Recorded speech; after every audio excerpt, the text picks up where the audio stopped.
सभी दोस्तों को टोरादून की तरफ से नमस्कार। मैं हूँ ऋषि पाल और आज हम पहुँचे हैं बूढ़ाखेड़ा। ये जो बूढ़ाखेड़ा है जुलाना के पास है और तहसील भी जुलाना लगती है और डिस्ट्रिक्ट जींद का गांव है। और हमारे साथ जो शख्स मौजूद है उसके साथ बहुत बड़ा धोखा हुआ है। आजकल विदेश के नाम पे बहुत ठगी हो रही है और सभी साथियों से, सभी दर्शकों से मैं यही कहूँगा, बिल्कुल सावधान रहो, किसी के बकाए में ना आओ। अगर विदेश में जाना है वहाँ पक्का आदमी हो तो जाओ, नहीं तो नहीं जाना। इसी तरह इस ठगी में, इस बहकाए में ये भाई आया है।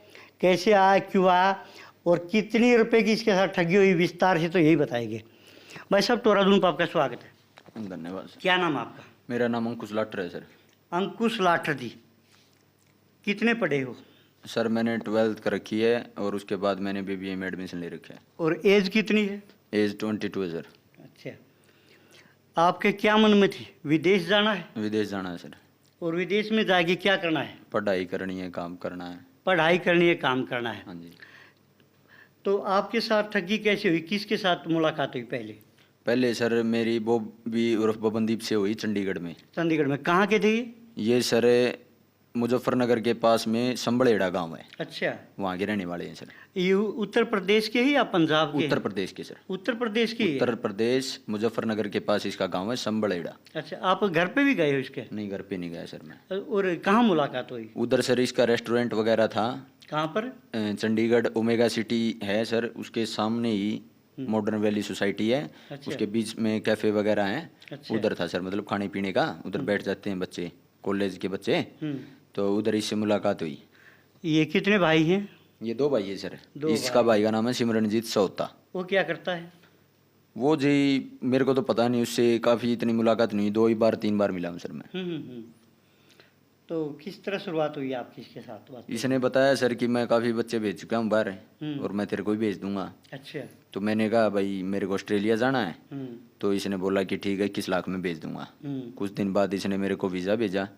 बोला कि वीज़ा आ गया है और मान ले आज की कल की टिकट, सुबह मतलब शाम बोलता रहा, टिकट करवाई नहीं इसने। फिर एकदम से टिकट करवा दी। फिर उधर एयरपोर्ट पे ये मेरा वीज़ा वगैरह लेके आ गया, टिकट वगैरह दे दी, एयरपोर्ट के अंदर चला गया मैं। एयरपोर्ट के अंदर जाने के बाद इसने बताया कि उस लाइन में लगी हो।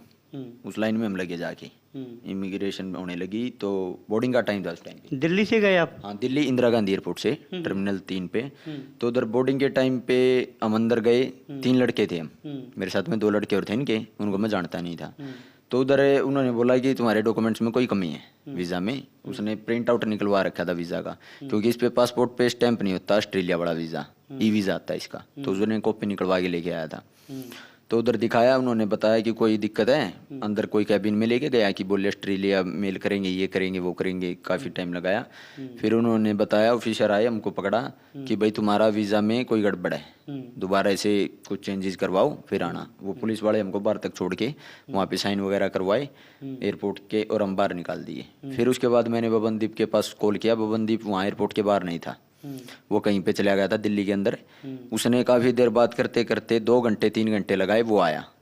उसने बोला कि कल की फ़्लाइट से भेज देंगे। फिर नेक्स्ट डे वेट किया, वहीं पे दिल्ली रुका मैं अपने यार दोस्त के पास में, और मेरे घर वाले मेरे को छोड़ के वहाँ से आ गए थे। और पैसे कब दिए थे आपने इसको? पैसे दिए थे वीज़ा से, मतलब जाने से पहले 10-15 दिन पहले। कितने दिए थे? 15 लाख रुपए तो यहाँ पे दिए थे जुलाना नए बस स्टैंड के पास में। 6 लाख रुपए पेवा और कैथल का वो रोड है, उसका एग्जैक्ट लोकेशन मेरे को याद नहीं है। और कैश दिया था 21 लाख रुपए।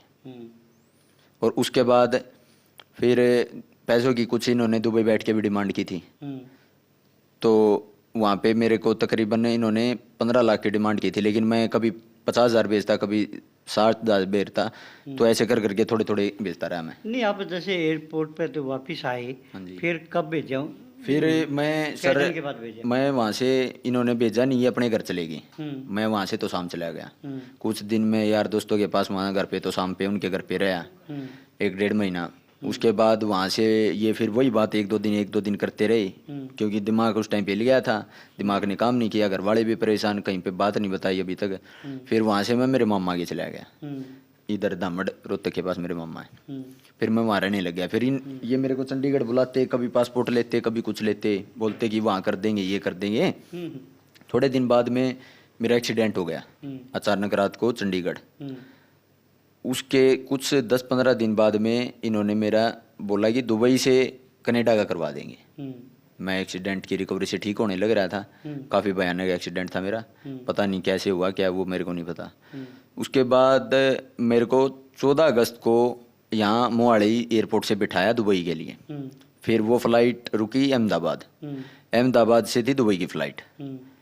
वहाँ भी इमिग्रेशन में कुछ प्रॉब्लम आई थी, लेकिन वहाँ उन्होंने छोड़ दिया था। वीज़ा चेक किया उन्होंने, फ़ोन चेक किए उन्होंने, वहाँ से छोड़ दिया। फिर हम दुबई पहुँचे।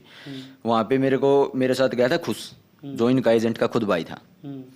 वहाँ पे जाने के बाद में मेरे को मिला मलिक नाम का आदमी, जो कि अपने इंडिया का भी नहीं था, ना हम उसको जानते थे। और वहाँ पे उन्होंने 1-1.5 महीना मेरे को ठीक तरह से रखा, ठीक खाना दिया जैसे होना चाहिए था।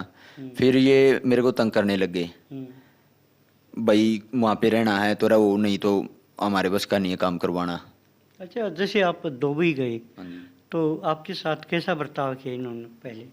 पहले तो इन्होंने ठीक किया फ्रेंडली, 1-1.5 महीना, 1 महीना मान के चलो। उसके बाद और लड़के आए, एक लड़की आई, फिर इन्होंने उनके साथ ही रख दिया। और मतलब कि खाना 3-3 दिन बासी, और बीफ वगैरह ये चीज़ें देने लगे खाने के लिए। मतलब जो हमें चाहिए था वो चीज़ें नहीं दी, नॉर्मल चीज़ें भी बासी खाना देते थे। फिर ऐसे करते करते इन्होंने मेरे को बोला 3 महीने में दुबई से काम होगा। दुबई मेरे को 3 महीने हो गए, मेरा काम नहीं हुआ। मेरे को इन्होंने पैसे की डिमांड करनी फिर शुरू कर दी, जो बंदे आगे काम। नहीं, आपको ही बताना, 1-1.5 महीने तो आपके साथ बढ़िया बर्ताव किया, फिर इन्होंने ऐसे एक टीन की जगह में रोक दिया। आप कोई पशु थोड़े थे, तो आपने जब भी समझ जाना चाहिए तेरे साथ गलत बर्ताव लग गया। वो जी फिर ये कहने लगे, भाई तुम वीआईपी थोड़ी हो, काम करवाना तो ऐसे ही रहना पड़ेगा। सभी को यही बोलने लगे। फिर हम 8-10 लड़के हो गए थे, वैसे ही रहना पड़ा। वीडियो बनाई और इसके पास, बॉबी के पास भेजी। इसने कुछ रिप्लाई नहीं दिया, ये बोलता रहा कि मैं उनसे करूंगा बात, जो आगे काम सौंप रहे थे, लेकिन कोई हमारी कोई सुनता नहीं था। एसी खराब हो गया, ये हो गया, ये बातें बोलते रहते थे। वो टीन थी, एसी काम ही नहीं करता था उधर। ऊपर से टीन लगा रखी थी, अंदर दीवार थी कच्ची पक्की। वीडियो है, हमने प्रशासन को सभी चीज़ें मतलब अपने सबूत के तौर पे सौंप रखी हैं। और उसके बाद मेरे को पैसे की डिमांड करते रहे, कभी इतने कभी उतने, हम देते रहे। फिर उसके बाद में लास्ट मेरे को अप्रैल में 4-5 तारीख का टाइम मिला था। इनसे काम हुआ नहीं, काम नहीं हुआ तो इनका और हमारा झगड़ा हो गया। ये गाली गलौज करने लगे। इन्होंने मेरे पापा को धमकी भी दी है कि हम यहीं रख देंगे, ऐसे कर देंगे, हम अपनी पे आ गए तो वो कर देंगे। आपके घर वाले ने पुलिस में कंप्लेंट क्यों नहीं करी? क्योंकि सर मैं तो वही फंस रखा था। मेरे पास ना डॉक्यूमेंट्स थे, मेरे सब पासपोर्ट वगैरह सब डॉक्यूमेंट्स इनके पास थे। दुबई के जो भी इन्होंने डॉक्यूमेंट्स बनवाए हैं वो इनके पास था। तो मैं कुछ कर नहीं सकता था, ना घर वाले कुछ कर सकते थे सर। यानी आप तो कुछ नरमाई से, प्यार से निकल के आए हो वहाँ से? वो वहाँ पे एक लड़के के साथ मेरी बॉन्डिंग अच्छी थी, तो उसने मेरे को थोड़ी हेल्प की है पासपोर्ट दिलवाने में। मैंने घर से पैसे मंगाए, उसने मेरे को बोला कि तू भैया अपनी फ़्लाइट का काम करवा, कैसे भी करके मैं तेरा पासपोर्ट निकलवाऊंगा। तो मैंने पासपोर्ट निकलवाने के लिए उसको काम सौंप दिया। तो फिर मेरे पापा ने पैसे डाले, मैंने फ़्लाइट करवा ली। अच्छा। एक मेरा जानकार है। और वो जो आपके साथी थे वो तब तक उधर ही थे? वो सब उधर ही थे। पहला बंदा मैं ही आया था उधर से। अच्छा, क्या बंदे थे टोटल? हम 6 लड़के थे, एक लड़की थी। और कहाँ के थे वो 6 लड़के? वो सर एक तो सिरसा का लड़का था मनिंदर, एक अमरिंदर बठिंडा का था जी, एक सुख हरियाणा के थे सारे? नहीं सर, ये पंजाब के। अच्छा। ये अमरिंदर बठिंडा का था, सिरसा का था अमरिंदर। और लड़की कहाँ की थी?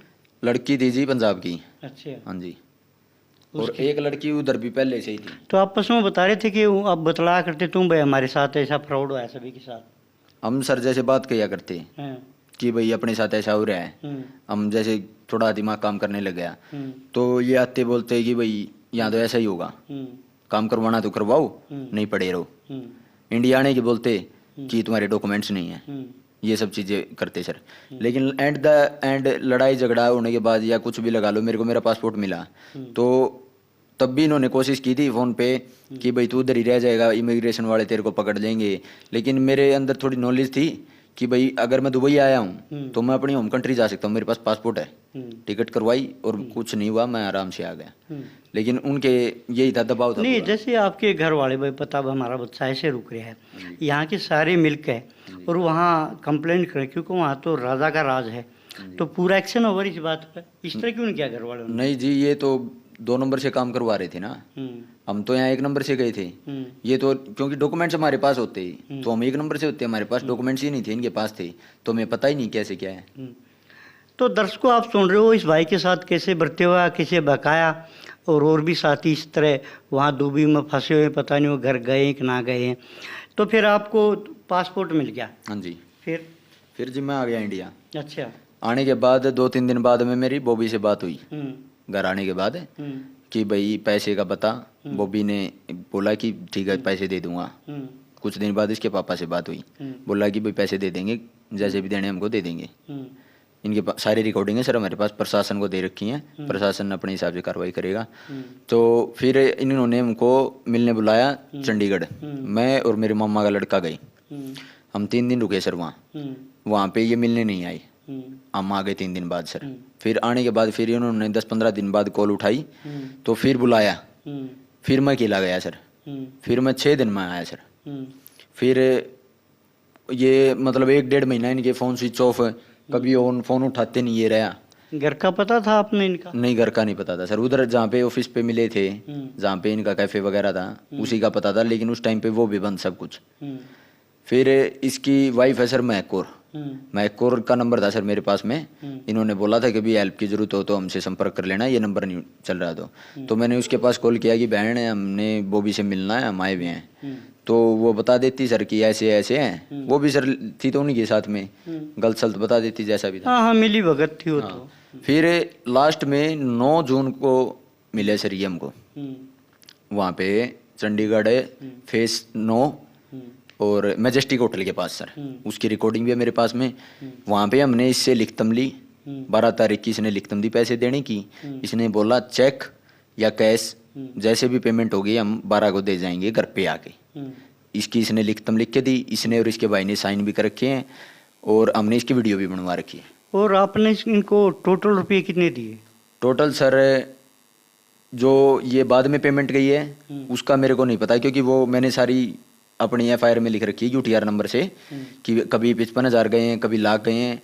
तो लेकिन शुरू में 21 लाख रुपए कैश दिए थे, मतलब 21 तो दे दे। आज ही अखबार में देख रहा था मैं, 32,73,000 उसमें। हाँ जी, उसमें कुछ पेमेंट अभी पेंडिंग है, वो सर ने या मिस्टेक हो गई होगी, वो पेमेंट चढ़ी नहीं है कुछ पेमेंट। और मैंने बाद में स्क्रीनशॉट दिए थे निकाल के फ़ोन से, क्योंकि लंबे स्क्रीनशॉट थे 2 साल पुराने, तो काफ़ी बाद में निकाले सर। तो ये आगे किस तरह की कार्रवाई चाहते हो? सर मैं अपने निष्पक्ष फैसला चाहता हूँ सर, मेरे साथ गलत हुआ है, सरकार अच्छे से फैसला। अच्छा, और भी काफ़ी पहले भी बकाई माए आगे भी ठगे जा रहे हैं, उन नौजवानों को क्या कहना चाहोगे आप? मैं तो सर ये कहना चाहूँगा कि बाहर जाने का कोई भी कदम ना उठाओ, ऐसा सब अपने इधर ही करो जो करना है। अपने घर से अच्छा कोई काम नहीं है, इधर ही पढ़ो, नौकरी लगो, अपने कुछ भी करो, इधर बिजनेस करो, यहीं से मजदूरी करो अपनी। हाँ, चाहे इधर वो भी मजदूरी है सर, उधर भी, लेकिन इधर अपने घर की रोटी खाओगे, अपने घर पे रहोगे, किसी के नीचे काम नहीं करना है, और कोई आपके साथ गलत नहीं कर सकता।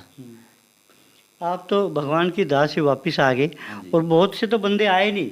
हाँ जी, बिल्कुल जी, काफ़ी सारे। मैं आने के बाद में जैसे वो बच्चे रह गए थे उधर, तो कुछ कॉन्टैक्ट थे मेरे उनके साथ, वो फ़ोन वगैरह उठा लेते, तो वो भी परेशान थे। तो उनके घर वाले को नहीं बताया अपना ही पास जो? मैंने एक लड़के की मम्मी को बताया, पारस असंध से था अपना, जो असंध है इधर। हाँ। तो उसकी मम्मी ने बोला कि ये लड़का ठीक बोल रहा था, वो 1.5 महीने बाद में आया, आ लिया वो। हाँ, वो भी आ गया।